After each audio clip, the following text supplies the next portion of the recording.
Hello student, welcome है आपका हमारे यूट्यूब चैनल में। तो हमारा आज यह जो एलटी का मॉडल पेपर है उसके हमने 100 तक प्रश्न देख लिए हैं। इससे आगे के प्रश्नों को हम देखेंगे। जो स्क्रीनिंग का जो पेपर है उसके प्रश्नों की यह क्लास है, काफ़ी ज़्यादा हेल्पफुल होगी आपके लिए यह क्लास, आपको अपनी तैयारी पर रखने में। तो हमने इससे पहले उत्तराखंड से रिलेटेड प्रश्नों को भी देख लिया है और टीचिंग एप्टीट्यूड से संबंधित प्रश्न भी हमने पहले कवर कर चुके हैं। अब हम जीएस के कुछ बचे हुए प्रश्नों को देखेंगे, उसके बाद हम सामान्य बुद्धि परीक्षण और हिंदी के प्रश्नों को देख करके इस मॉडल पेपर को यहीं पे समाप्त करेंगे। काफ़ी ज़्यादा हेल्पफुल है आपके लिए। आप इसको ज़्यादा से ज़्यादा आप मतलब इसको देख करके अपनी तैयारी को परख सकते हैं, चेक कर सकते हैं। इसलिए आपने अगर पहले नहीं देखे हैं इससे पहले वाले मॉडल पेपर तो प्लेलिस्ट में सभी अवेलेबल हैं, सभी को आप ज़रूर देखिएगा। इसका पीडीएफ टेलीग्राम चैनल से डाउनलोड कर लीजिएगा, लिंक आपको डिस्क्रिप्शन में टेलीग्राम का मिल जाएगा। तो चलिए शुरू करते हैं इस क्लास को। पहला जो यहाँ पर क्वेश्चन है, आगे को देखते हैं इसको। सविनय अवज्ञा आंदोलन 1930 का नेतृत्व उत्तराखंड में किसने किया? तो किसने किया हुआ था? तो इसका राइट आंसर हो जाएगा ऑप्शन सी, गोविंद बल्लभ पंत जी ने किया था। ऑप्शन सी इस प्रश्न का राइट आंसर हो जाएगा। तो यह तो हम अभी प्रश्न जो देख रहे हैं उत्तराखंड से संबंधित हैं, और जीएस वाले प्रश्न हमने देख लिए थे। उत्तराखंड से संबंधित जो बचे हुए प्रश्न हैं उनको हम यहाँ पर कवर करेंगे। अगला है, सूरखंडा उत्सव का आयोजन कहाँ किया जाता है? तो कहाँ पे किया जाता है? ऑप्शन बी इसका राइट आंसर हो जाएगा, टिहरी गढ़वाल में किया जाता है। प्रश्न नंबर 103 है, उत्तराखंड राज्य को किस देश की सीमाएँ स्पर्श करती हैं? तो किस देश की सीमाएँ उत्तराखंड राज्य को स्पर्श करती हैं? तो ऑप्शन सी राइट आंसर हो जाएगा, चीन और नेपाल। काफ़ी आसान सा प्रश्न है। तो चीन और नेपाल की सीमाएं टच करती हैं देशों की। प्रश्न नंबर 104, यहाँ पर सूची 1 को सूची 2 से सम्मिलित करना है तथा फिर हमें सही कूट को बताना है कि सही कूट इसका कौन सा होगा। तो देखते हैं, पहले देख लेते हैं सूची, फिर कूट करेंगे। सूची 1, सूची 2, सूची 1 में नाम है और यहाँ पुरस्कार हैं। तो इसमें जो हमारा सही कूट है वह है इसका ऑप्शन ए। यहाँ पर सही कूट हो जाएगा इसका ऑप्शन ए। अगर ऑप्शन ए के हिसाब से देखें तो चैमन चंडी प्रसाद भट्ट जी को रैमन मैग्सेसे से मिला था, बिल्कुल। भवानी दत्त जोशी जी को व गजेंद्र सिंह बिष्ट को अशोक चक्र मिला था। कालू मेहरा जी को मिला था कालू मेहरा जी स्वतंत्रता संग्राम सेनानी थे और गोविंद बल्लभ पंत जी को भारत रत्न मिला हुआ था। तो इस तरह से 1, 2, 4, 3 यह सही है। यहाँ पर ऑप्शन ए इस प्रश्न का राइट आंसर हो जाएगा। अगला प्रश्न देखते हैं। प्रश्न नंबर 105 है हमारा। प्रश्न नंबर 105 है हमारा, सूची 1 को सूची 2 से मिलान कीजिए। तो सूची 1 को सूची 2 से मिलान करें तो एक साइड केदारनाथ और जो यह सूची 1 को सूची 2 से सम्मिलित करना है तो इसका सही कूट जो हो जाएगा ऑप्शन बी, 2, 1, 4, 3। तो यहाँ पर इसका राइट कूट हो जाएगा 2, 1, 4, 3। आपके लिए अगर इसमें से कोई प्रश्न नए हों तो आप इन्हें ज़रूर नोट कर लीजिएगा इन प्रश्नों को, क्योंकि जो नए प्रश्न हैं वो काफ़ी ज़्यादा महत्वपूर्ण हैं और यह सीधे जो सिलेबस है उसके अनुसार ही बनाए गए हैं। तो जो आपके लिए काफ़ी हेल्पफुल होंगे वह प्रश्न, तो इसीलिए पीडीएफ आप जरूर इसका डाउनलोड कर लीजिएगा। तो यहाँ पर अगर हम मिलाएं तो इसका सही कूट हो जाएगा केदारनाथ रुद्रप्रयाग में, और यमुनोत्री उत्तरकाशी में, हम सभी जानते हैं। और बैजनाथ है हमारा बागेश्वर में, और देवप्रयाग टिहरी में है। तो यहाँ पर टिहरी लिखने में थोड़ा मिस्टेक हुई है, तो यहाँ पर छोटा टी होगा। तो इस तरह से यहाँ पर ऑप्शन बी इस प्रश्न का राइट आंसर हो जाएगा। अब हम यहाँ पे देखेंगे तर्क शक्ति से संबंधित प्रश्नों को। देखिए, इस क्लास में हम जो यहाँ पर अभी तर्क शक्ति के प्रश्नों को देख रहे हैं, तो हम देख रहे हैं यहाँ पर तर्क शक्ति से रीजनिंग से संबंधित प्रश्नों को। काफ़ी ज़्यादा महत्वपूर्ण है यह प्रश्न। तो यह इसके बाद हम सामान्य हिंदी के प्रश्नों को देखेंगे। देखिए, यहाँ पर इन प्रश्नों को मैं ज़्यादा इनके डिटेल में इन्हें सॉल्व यहाँ पर नहीं करेंगे, क्योंकि क्लास काफ़ी ज़्यादा लंबी हो जाएंगी। आप कमेंट बॉक्स में बताइएगा, अगर आप इन प्रश्नों का डिटेल एनालिसिस चाहते हैं तो कमेंट बॉक्स में लिख दीजिएगा। मैं इसका पूरा डिटेल एनालिसिस बना करके अलग तर्क शक्ति से संबंधित प्रश्नों की, इन सभी प्रश्नों की क्लास बना दूंगा। थोड़ा सा यहाँ पर, ज़्यादा नहीं, बस थोड़ा सा इसकी चर्चा हम यहाँ पर कर लेंगे। तो यहाँ पर देखते हैं प्रश्न नंबर 106, अनुक्रम 2, 6, 12, 20, 30, 42, 56 फिर कॉमा डैश डैश डैश की अगली संख्या है। तो अगली संख्या क्या है? तो इस तरह के प्रश्नों को देखें हम, तो यहाँ पर देखिए 2 जैसे है। एक्चुअली यहाँ पर इन प्रश्नों को इस तरह से सॉल्व करना भी पॉसिबल नहीं है, यहाँ पर थोड़ा सा स्पेस चाहिए। तो इन प्रश्नों को हम अलग से ही सॉल्व करेंगे। मैं थोड़ा सा इसको सॉल्व करने की कोशिश करता हूँ। ज़्यादा डिटेल में नहीं जाएंगे। अगर हम 2 और 6 के बीच में गैप देखें तो यह +4 का है, और हम 6 और 12 के बीच में गैप देखें तो यह कितना है, +6 का है। 12 और 20 के बीच में हम गैप देखें तो यह 8 का है। उसके बाद अगर हम 20 और 30 के बीच में देखें तो 10 का है, और 42 और 56 के बीच में हम देखें तो यह कितने का है, 14 का है। तो इस तरह से आप देख सकते हैं, अगर हम इन सभी को देखें तो 2 2 2 करके अंक बढ़ रहा है। 4 के बाद 6 आया, 6 के बाद 8 आया, 8 के बाद 10 आया, 10 के बाद 14 आया। तो अगला क्या हो जाएगा, अगला 2 और जोड़ देंगे 14 में तो 16 हो जाएगा, और 56 में अगर हम 16 जोड़ते हैं तो कितना हो जाएगा, 72 हो जाएगा। इस तरह से हमारा ऑप्शन डी राइट आंसर हो जाएगा। अगला देखते हैं प्रश्न नंबर 107। यदि 6 और 7, 6 स्टार 6 स्टार 7 इक्वल टू 2 और 3 स्टार 5 इक्वल टू 5 और 5 स्टार 8 इक्वल टू 0, तो 6 स्टार 8 का मान क्या होगा। काफ़ी महत्वपूर्ण प्रश्न है यह। तो इस तरह के प्रश्नों को अगर हम सॉल्व करें तो हम देखें, जैसे 6 और 6 स्टार 7, तो 6 गुणा 7 लिखें इक्वल टू 4। तो इस तरह से अगर इस प्रश्न को देखिए, मैं यह प्रश्न जो है इसको आप काफ़ी आसानी से सॉल्व करिएगा। तो अगर आप सॉल्व करते हैं तो इसका उत्तर कितना आ जाएगा, ऑप्शन डी इस प्रश्न का राइट आंसर हो जाएगा। ऑप्शन डी इस प्रश्न का राइट आंसर क्या हो जाएगा, ऑप्शन डी 107वें प्रश्न का। तो 8 इसका आंसर आ जाएगा यहाँ पर। 8 किस तरीके से आएगा मैं थोड़ा सा आपको बता देता हूँ। 6 स्टार 8 इक्वल टू, अगर हम देखें तो ये कितना हो जाएगा, 6 इंटू 8 इक्वल टू 4, और तो 8 इक्वल टू कितना हो जाएगा, 8 हो जाएगा। अब बाकी मैंने आपसे कहा ही हुआ है, आप कमेंट बॉक्स में अगर आप नहीं समझ पा रहे हैं तो कमेंट बॉक्स में बताइएगा, इनको डिटेल में हम सॉल्व कर लेंगे। अगला प्रश्न देखते हैं। नीचे दिए गए विकल्पों में से संबंधित शब्द या अक्षर या संख्या ज्ञात कीजिए। तो PASS QBTT, फिर उसके बाद फेल, यहाँ पर क्वेश्चन मार्क की जगह पर क्या आएगा यह हमें बताना है। तो काफ़ी आसान से है यह भी। और तो देखें पहले इसको। तो जैसे आपको इंग्लिश वर्णमाला का क्रम जरूर याद होगा, तो इंग्लिश वर्णमाला के क्रम के हिसाब से पी को अगर हम देखें तो 16 नंबर पर, और ए को देखें तो 1 नंबर पर आता है। तो इस तरह से देखिए 16 अगर आप इनका क्रम लिखेंगे, पहले हम इन दोनों को सॉल्व कर लेते हैं। तो अगर हम देखेंगे तो पी इक्वल टू कितना होता है, 16 होता है, फिर 1, फिर 19, फिर उसके बाद 19, इस तरह से हम देखेंगे। अब अगर हम QBTTT का क्रम देखें तो 17 हो जाएगा, फिर 2 हो जाएगा, फिर 20 हो जाएगा, फिर 20 हो जाएगा, इस तरीके से। अगर हम देखें तो देखिए 16 में 1 जोड़ा तो 17 आ गया, एक क्रम आ गया है। 1 में 1 जोड़ा तो 2 आ गया, 19 में 1 और 20। तो इस तरह से हमें +1 इसमें कर देना है सभी में। अब तो हम फेल को भी इसका क्रम लिख लेते हैं, जो फेल यहाँ पर लिखा हुआ है इसके साथ क्या आएगा। तो जो फेल का अगर हम वर्णमाला में क्रम देखें तो वर्णमाला में क्रम क्या है, तो अगर देखिए इसको मैं यहाँ पर लिखने की कोशिश कर रहा हूँ, तो यह क्रम है 6 1 9 और उसके बाद 12, इस तरह से है 6 1 9 12। तो अगर हम इसमें एक और जोड़ देते हैं तो 7 हो जाएगा, 2 हो जाएगा, और उसके बाद 10 हो जाएगा, उसके बाद 13 हो जाएगा, इस तरीके से ये आ जाएगा 7 2 10 13। अब 7 2 10 13 तो यह आ रहा है। अब 7 की जगह पे क्या होता है, G होता है, और 2 की जगह पे क्या होता है, B होता है। आप जानते ही होंगे, काफ़ी आसान प्रश्न है।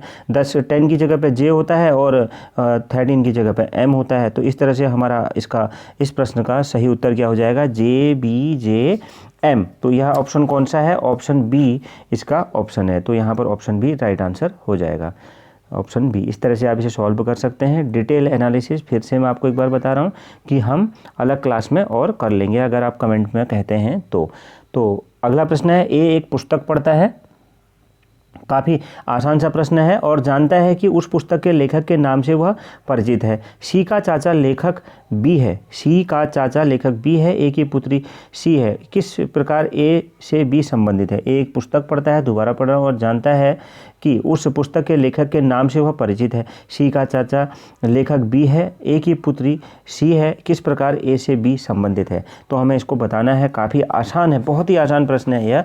अगर हम इसको देखें 109वें प्रश्न को, तो थोड़ा सा इसको भी चर्चा कर लेते हैं। इसकी चर्चा हम इस तरह से कर सकते हैं, जैसे हम देखें, सबसे पहले हम देखें तो लेखक को ले लेते हैं। लेखक क्या है, बी है, लेखक बी है। तो बी यहाँ पर हमने देखिए ये लेखक ले लिया, इसको हम एल से दिखा देते हैं, बी लेखक को।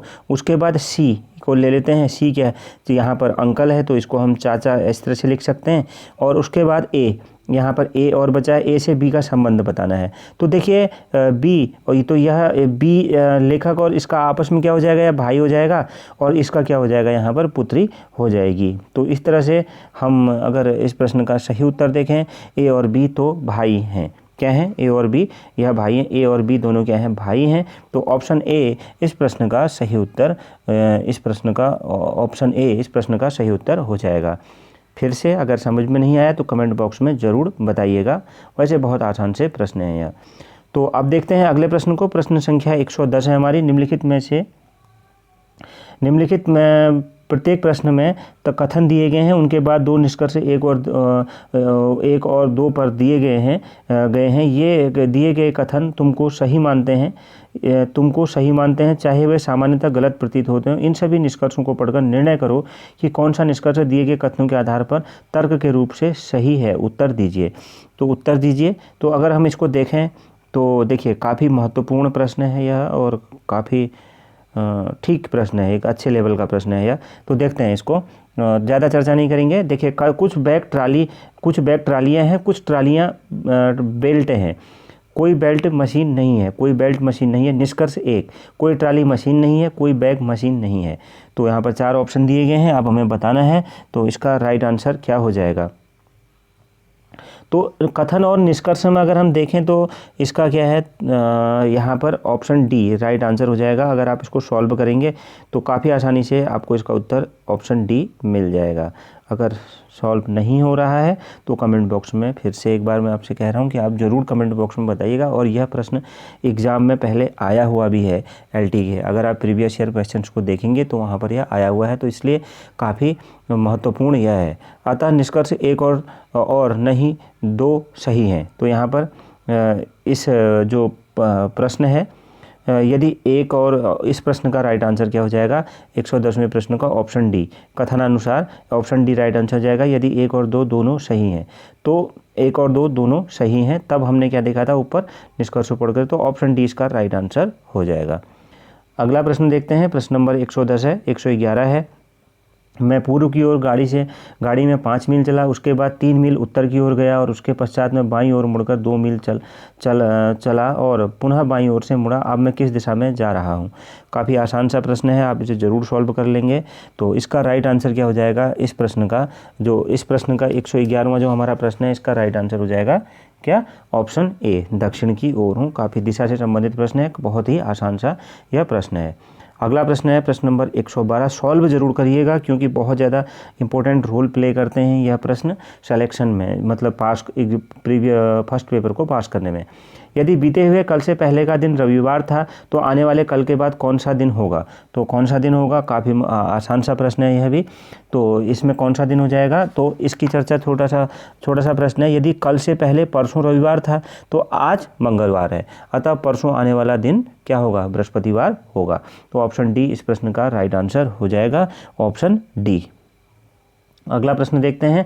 निर्देश प्रश्न संख्या 113 के लिए है।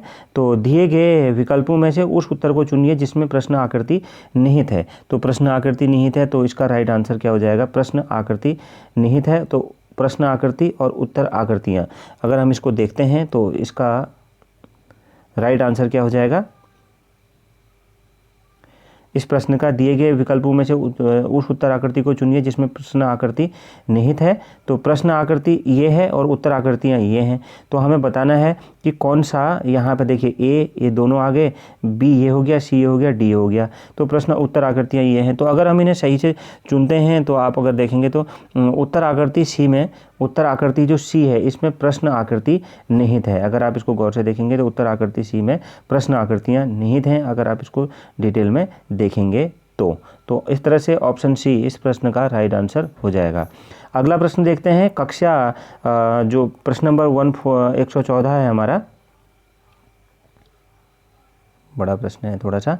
तो कक्षा 9th के 60 विद्यार्थियों में से कुछ क्रिकेट बहुत पसंद करते हैं, कुछ टेनिस और कुछ वॉलीबॉल पसंद करते हैं। तो जब कुछ वॉलीबॉल पसंद, आरेख में कुछ अक्सर पसंद की ओर संकेत करते हैं। कौन सा अक्सर संकेत देता है कि कुछ तीनों खेलों को पसंद करते हैं। बहुत ही आसान यह प्रश्न है। तो इस प्रश्न का राइट आंसर हो जाएगा ऑप्शन बी, यहाँ पर राइट आंसर हो जाएगा। आप सॉल्व करके इसको ज़रूर देखिएगा। जैसे एक मैं थोड़ी सी इसकी चर्चा कर देता हूँ। तीनों वृत्तों में विद्यमान अक्षर ही उत्तर होगा। जो तीनों वृत्तों में विद्यमान अक्षर है वही क्या हो जाएगा, यहाँ पर क्या होगा, इसका उत्तर होगा। अतः अक्षर ए उत्तर विकल्प, अतः अक्षर ए यहाँ पर सही होगा, उत्तर इसका विकल्प बी हो जाएगा। देखिए ए यहाँ तीनों में ही विद्यमान है। इसको अगला प्रश्न देखते हैं। प्रश्न नंबर 115 है हमारा। दिए गए आरेख में कितने विकर्ण हैं? तो दिए गए आरेख में कितने विकर्ण हैं, तो मैं इसका आपको छोटा सा एक फार्मूला बताता हूं।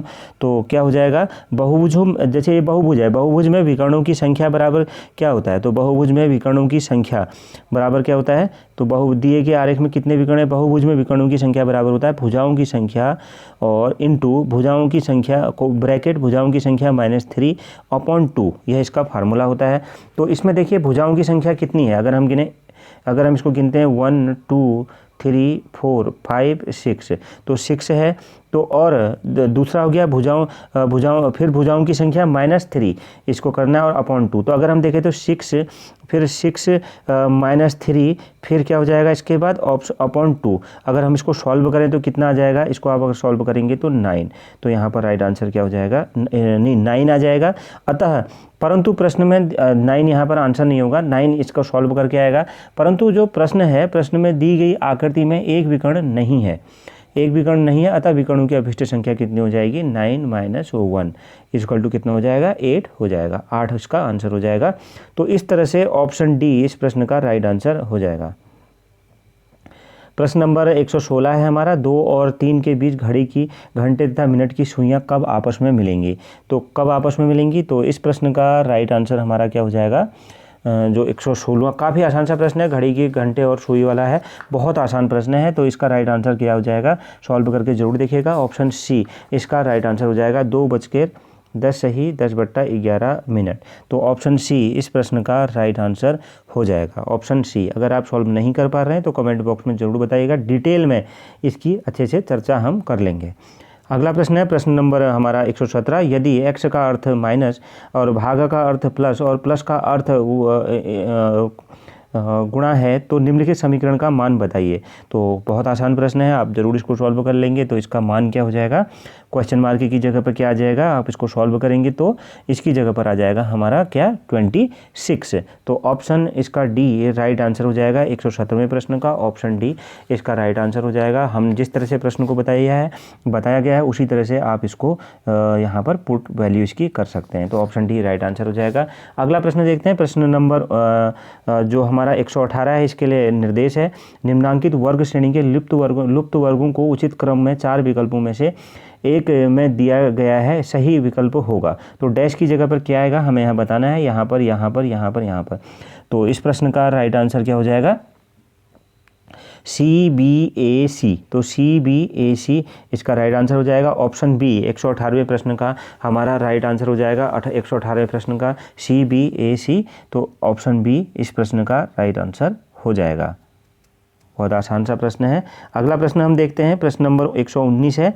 मेरठ झांसी से बड़ा है, सीतापुर रामपुर से बड़ा है, रायगढ़ उतना बड़ा नहीं है जितना कि झांसी है, परंतु सीतापुर से बड़ा है, रामपुर उतना बड़ा नहीं है जितना कि सीतापुर है। सबसे छोटा कौन सा है, तो काफ़ी आसान सा यह भी प्रश्न है, जो सबसे छोटा कौन सा है। तो देखिए जैसे मैं छोटी सी इसकी चर्चा करूंगा। तो इस तरह के प्रश्नों को इसको इस तरह से सॉल्व करना है। जैसे मेरठ है, मेरठ को M लिख देते हैं। मेरठ बड़ा है किससे, झांसी से, झांसी को हम Z दिखा देते हैं। उसके बाद फिर दिखाते हैं झांसी बड़ा है किससे, रायगढ़ से, इसको R दिखा देते हैं। उसके बाद रायगढ़ बड़ा है किससे, सीतापुर से, S दिखा देते हैं। और सीतापुर बड़ा है किससे, रामपुर से, तो इसको फिर से R दिखा देते हैं। तो इस तरह से अगर हम देखें तो सबसे छोटा कौन सा है, तो यह रामपुर है। तो राइट आंसर हो जाएगा ऑप्शन सी रामपुर। इसी तरह से इस तरह के प्रश्नों को आप सॉल्व कर सकते हैं। तो ऑप्शन सी इस प्रश्न का सही उत्तर हो जाएगा। अगला प्रश्न है। किसी धनराशि का 4% वार्षिक दर से 2 वर्ष का साधारण ब्याज ₹80 है, उसी धनराशि का उतनी ही समयावधि का चक्रवृद्धि ब्याज होगा। तो चक्रवृद्धि ब्याज क्या होगा, तो राइट आंसर हो जाएगा इसका। इसको आप सॉल्व करिएगा, मैं इसका फार्मूला आपको बताना चाहूँगा। तो जैसे पहले तो हम इसमें P की वैल्यू निकालेंगे। तो P की वैल्यू कितनी है, 80, P इक्वल टू क्या हो जाएगा 80 × 80 गुणा 100/4 × 2, 4 गुणा 2, तो इसको अगर आप सॉल्व करेंगे तो कितना आ जाएगा, यह 1000 रुपये आ जाएंगे। अब 1000 आ गया है तो चक्रवृद्धि ब्याज बराबर हो जाएगा 1000 और फिर ब्रैकेट 1 + 4/100 का स्क्वायर -1। इस सूत्र में रख करके आप आसानी से इसका कैलकुलेशन कर सकते हैं और आपका जो सही उत्तर आएगा वह आएगा यहाँ पर ऑप्शन डी 81.60 रुपया। तो यहाँ पर आपका सही उत्तर हो जाएगा चक्रवृद्धि ब्याज 81.60 रुपया आ जाएगा। अगला प्रश्न देखते हैं। प्रश्न नंबर 121 है। एक दुकानदार अपने माल को उसके क्रय मूल्य से 30% अधिक पर अंकित करता है किंतु बिक्री के समय 10% की छूट देता है, उसका लाभ है। तो यह भी इसी तरह का प्रश्न है। तो यहाँ पर लाभ जो है तो उसका लाभ प्रतिशत कितना आ जाएगा, यह आ जाएगा ऑप्शन डी 17%। ऑप्शन डी इस प्रश्न का राइट आंसर हो जाएगा 17%। अगला प्रश्न देखते हैं। प्रश्न नंबर 122 है हमारा। ए किसी कार्य को 18 दिन तथा बी 12 दिन में पूरा कर सकता है।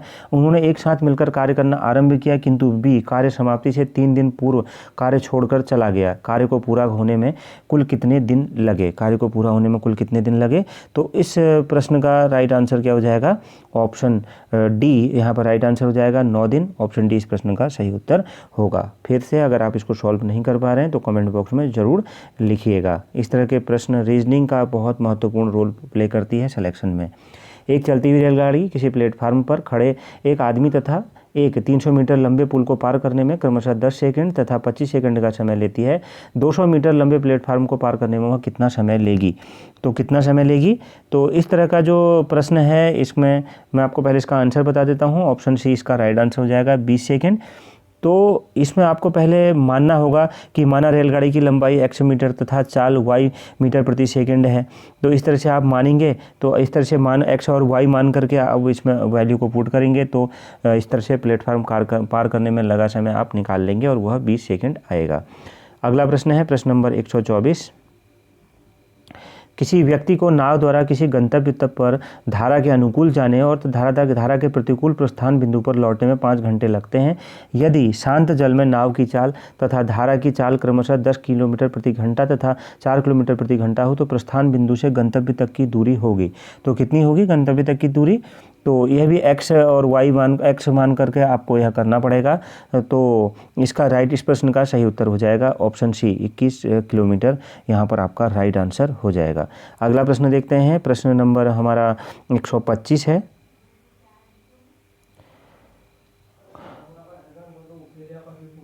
तो हमारा 125वां प्रश्न है। नीचे दिया पाई चार्ट एक परिवार द्वारा विभिन्न मदों में किए गए एक महीने के खर्च को दर्शाता है।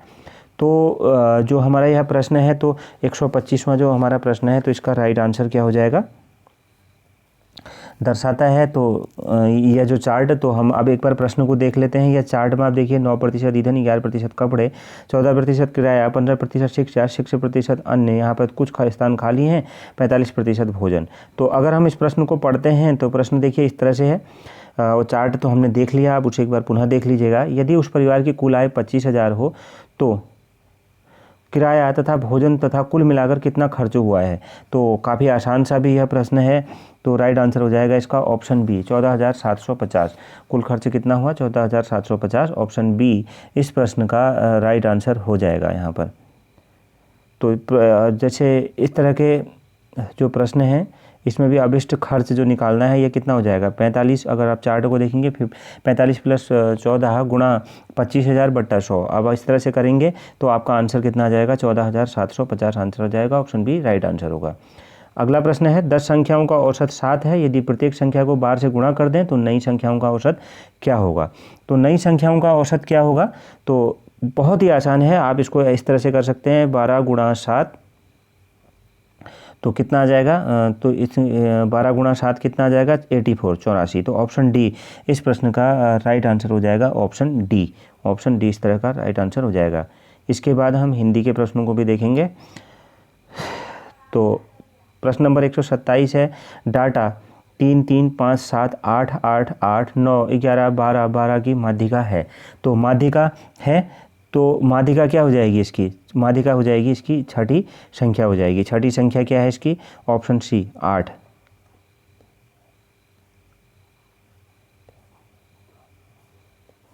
तो तो अगर हम यहाँ पर टोटल इन संख्याओं को देखें तो टोटल संख्याएं कितनी आप इन्हें गिनिए, 1 2 3 4 5 6 7 8 9 10 11।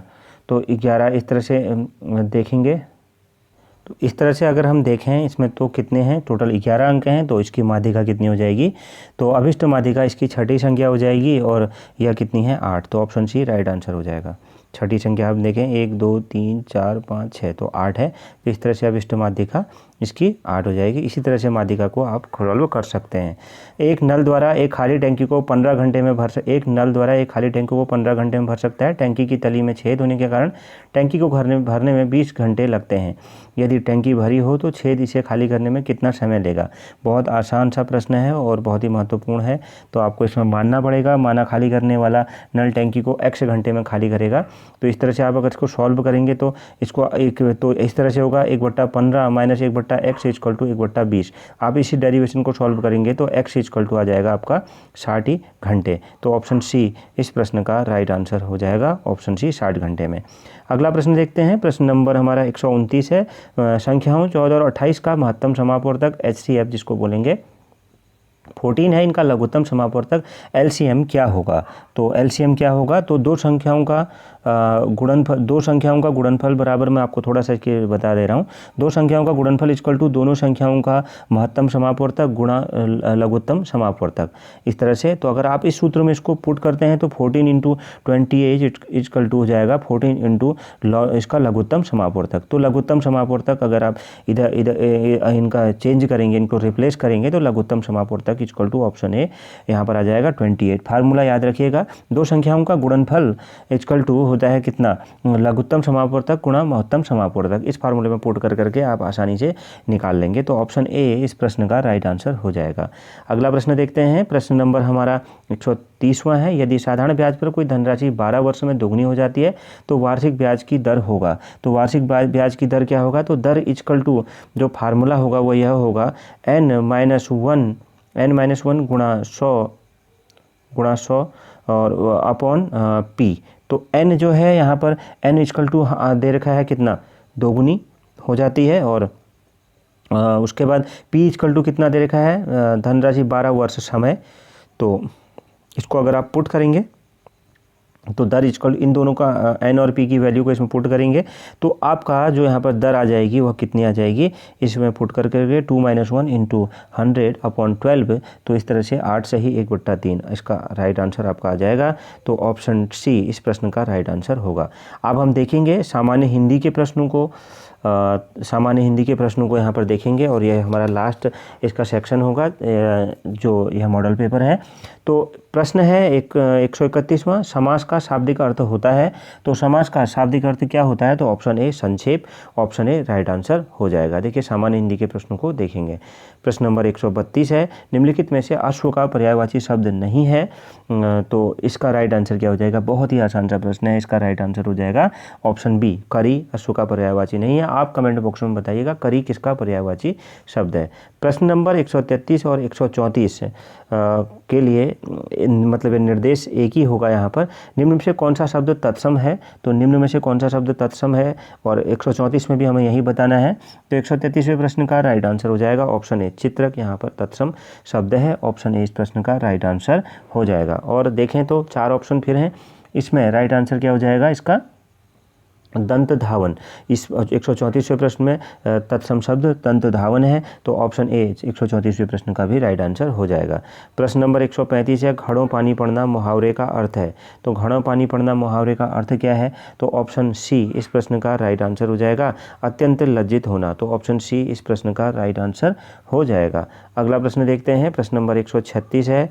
देशभक्ति में समास है कौन सा, तो देशभक्ति में कौन सा समास है, तो राइट आंसर हो जाएगा ऑप्शन डी, अवयवी भाव समास। तो ऑप्शन डी इस प्रश्न का राइट आंसर होगा। प्रश्न नंबर 137 है। महोत्सव का संधि विच्छेद है। तो महोत्सव का संधि विच्छेद क्या है, ऑप्शन बी, महा प्लस उत्सव। ऑप्शन बी इस प्रश्न का राइट आंसर हो जाएगा। अगला प्रश्न है। लिखावट में प्रत्यय है। तो लिखावट में प्रत्यय क्या है, option D, out. Option D इस प्रश्न का राइट आंसर होगा। प्रश्न नंबर 139 है। पराजय में उपसर्ग है। पराजय, तो पराजय में उपसर्ग है। पराजय में उपसर्ग क्या है? ऑप्शन सी परा। ऑप्शन सी इस प्रश्न का राइट आंसर हो जाएगा। अगला प्रश्न है निम्नलिखित में तद्भव शब्द है, तो निम्नलिखित में तद्भव शब्द है कौन सा? तो राइट आंसर हो जाएगा इसका ऑप्शन ए अचरज, यहाँ पर एक तद्भव शब्द है। प्रश्न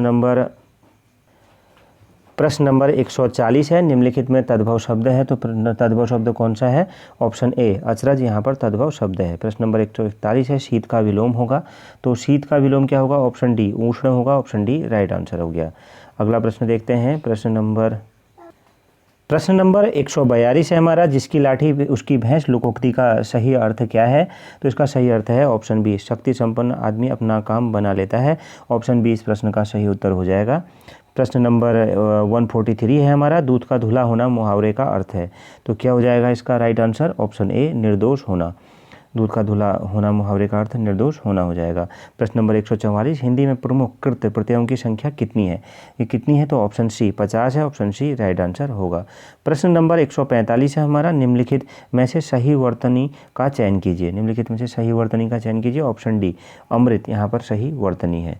प्रश्न नंबर 146 है, निम्नलिखित में से शुद्ध वाक्य चुनिए, तो शुद्ध वाक्य चुनिए। ऑप्शन ए ये हमारे पास रहते हैं और वे दूर, तो ऑप्शन ए यहाँ पर राइट आंसर हो जाएगा। यह एक शुद्ध वाक्य है। आप चारों को पढ़िएगा तो यह आपको शुद्ध वाक्य आप पहचान पाएंगे। प्रश्न नंबर 147 है, शयन शब्द में कौन सी संधि है?